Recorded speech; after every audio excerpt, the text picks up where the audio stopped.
Hi folks, hope you're all good. It's a quick video celebrating 15 years of doing videos like this.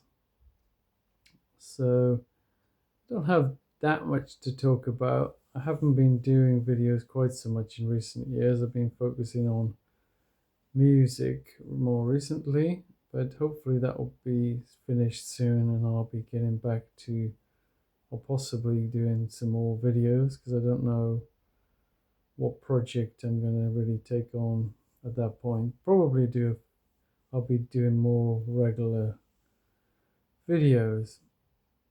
So I don't have a huge amount to talk about today. The thing I thought I'd reflect on is my viewing of videos like this over the years and how it's changed, and like the professionalization of YouTube.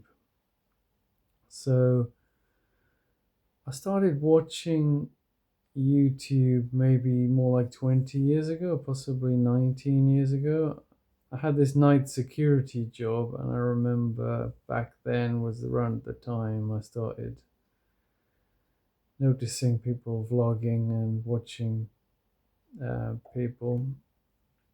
And so back then, it seemed to be there was more of a vlogging community, which they used to talk about being called the atheist community.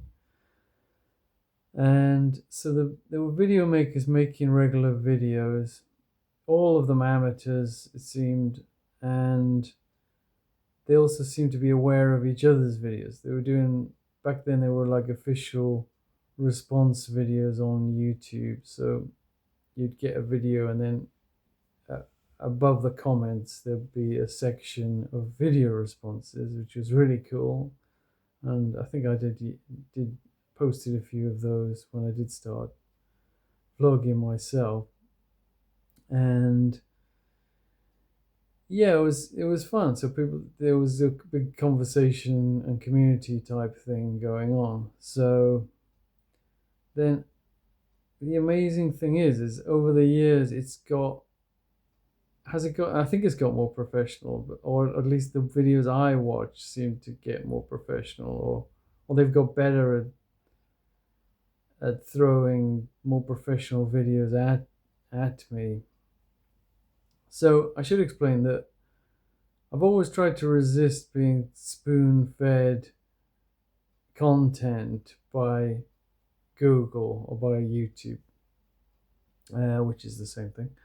And so at the beginning, I think right at the beginning, I didn't really understand this thing about following people, or what they call subscribing. So I think at the beginning, I was just just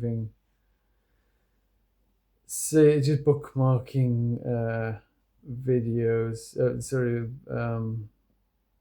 YouTube pages, home pages, as just as you would like bookmark a normal internet page, a website to go back to. But then I think I got into the old subscribing stuff after a certain point, and then I think to avoid being spoon-fed everything by Google, who had taken over YouTube by then, I think I started doing this RSS feed thing. I don't know if people know about that, but you can get a little code for any YouTube creator and plug that into a what do they call it, a something reader or something. Anyway, people can look me up if they want to know how exactly to do this, but you can basically get it so that new videos from on channels, that's the word I should be using, channels you like, can come up on a big list, which is pretty much what YouTube does for you. But I quite like the idea of actually looking at other vlogging sites as well as YouTube, and rather than giving YouTube this monopoly. Never quite achieved that. There were always very few vloggers I was following on non-YouTube sites. I should always try to keep that up. I don't believe Google should have this kind of monopoly of information like it does have, but there's only so much we can do. So then, yeah, as the years went by, it just seemed like quite a lot of these vloggers stopped. The amateur ones seemed to stop doing it, doing regular videos, or I lost the ability to find these people. So, and yeah, a few times I've tried to look for smaller channels, and whenever YouTube suggests something, a video to you, it always seems to be a person with like thousands of views. Maybe understandably, because that's like showing that they're popular, so people generally like things that other people like. So why promote someone who's not very popular?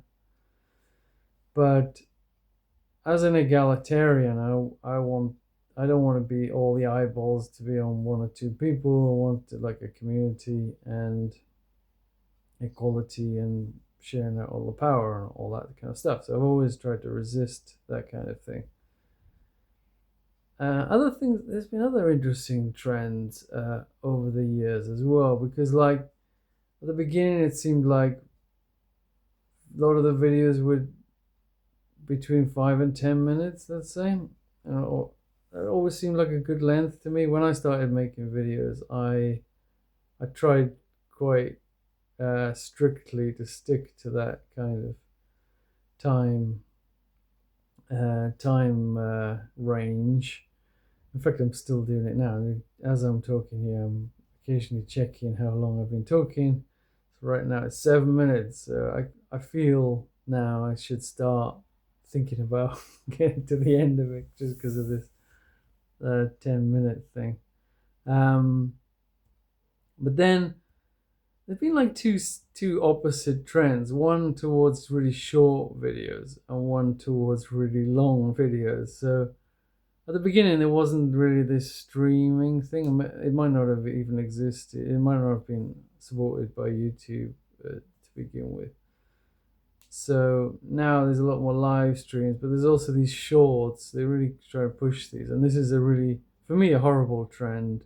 And it's really, short videos have become really popular with lots of people. They've really gone mainstream. So at the beginning, I think I was just a bit of a watching like amateurs talking to the camera about politics and philosophy and stuff was a bit of a niche thing, I think. But now these short videos in general just really taken off. People mostly watching them on their phones. But then there's also been a little bit of a trend towards some longer videos, like for example between 20 and 40-minute kind of videos. And I think over the years I've learned to love those videos a bit more. I think at the beginning I would have been bored to tears really watching a video like of 40 minutes. That would have been like unbelievably long. I think the thing that's changed is like over the years I've increasingly not bothered to actually watch the videos. I've just listened to them and had them on while doing other things. And the last 6 months I've had like a 20-minute commute to work by car, and a 20-minute video is absolutely great for that. I don't look at the screen, I hasten to add, because that's a bit dangerous. But I do have the video on, like basically as an audio piece of audio entertainment. And I should add a caveat that is on this hands-free thing, so it is, I think, legal to do what I'm doing. So, and then interestingly, again, very recently, I think I've finally given in a bit to the feed to the suggested videos that they're throwing at me. I've always tried to resist looking underneath the videos to like suggested videos. But recently, obviously the AI has got better over the years, and it's got so good now. It's just scary. I mean, they throw videos at you. They buy a range of creators, and they're just so good at nailing the sort of thing I want to watch. I mean, not in every case, but it's pretty damn good. Also, my feed, my whatever it's called, this feed site, which is called Comma Feed, I believe, where I always looked for videos. That one basically gives you the latest videos by people you've added to the feed, like channels you've added to the feed. So you're getting videos from the same old people.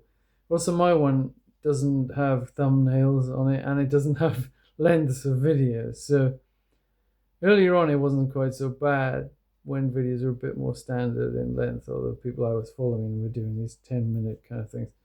But now you just don't know if it's a short or a really long one, and that kind of really matters. So I'm often a bit short of time. Like I'm about to go to work, and then I just need to add a video.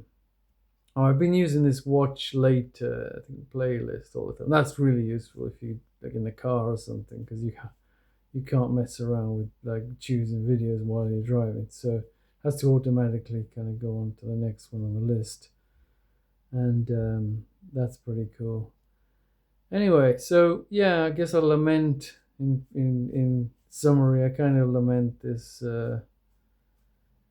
professionalization thing, at least that I've been sucked into as a viewer. I'd be interested if everybody knows a way of like looking at smaller channels. I'd love to regularly do that. Or anyway, it's a shame I'm not regularly posting. I would like to contribute to a community like they had back in the day, and hopefully we can resurrect that at some point. But for the time being, I wish you all well, and I'll probably do another celebratory video in 5 years when I've been vlogging 20 years. All the best.